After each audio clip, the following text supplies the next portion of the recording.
అనగనగా ఒక ఊరికి దగ్గరలో అడవి ఉండేది.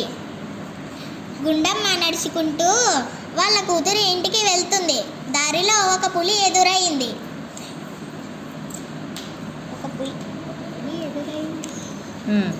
గుండమ్మ మీదకి ఉతకబోయింది. ఆగు ఆగు, నేను మా కూతురి ఇంటికి వెళ్తున్నాను. నేను భోజనం చేసి వచ్చాక నన్ను తిందుగాను అన్నది. తిరిగి వచ్చేటప్పుడు నన్ను తిందుగాను అన్నది. అలా తప్పించుకుంది.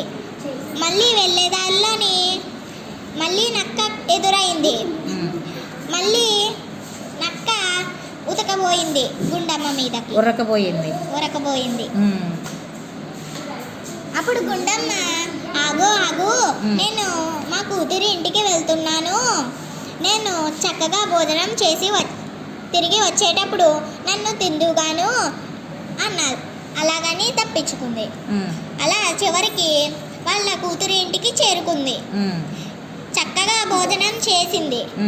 ఆ మరుసటి రోజు గుండమ్మ వాళ్ళ కూతురి ఇంట్లో పెద్ద గుమ్మడికాయని చూసింది. ఆ గుమ్మడికాయకి తనకి ఒక ఆలోచన వచ్చింది. ఆ గుమ్మడికాయకి కన్నం పెట్టమని వాళ్ళ కూతురితో చెప్పింది. అలాగేనని పెట్టింది. అలా గుండమ్మ గుమ్మడికాయని తగిలించుకొని వెళ్ళింది. తిరిగి వెళ్తుంటే దారిలో నక్క కనిపించింది.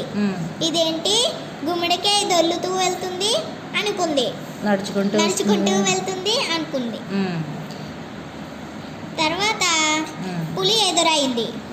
పులి కూడా అలాగే అనుకుంది. అలాగే అనుకొని ఆశ్చర్యపోయింది.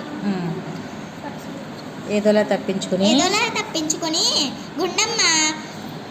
గుండమ్మ గుడిసెకి చేరుకుంది. గుమ్మడికాయ సాయంతో గుండమ్మ గుడిసెకి చేరుకుంది. Very good.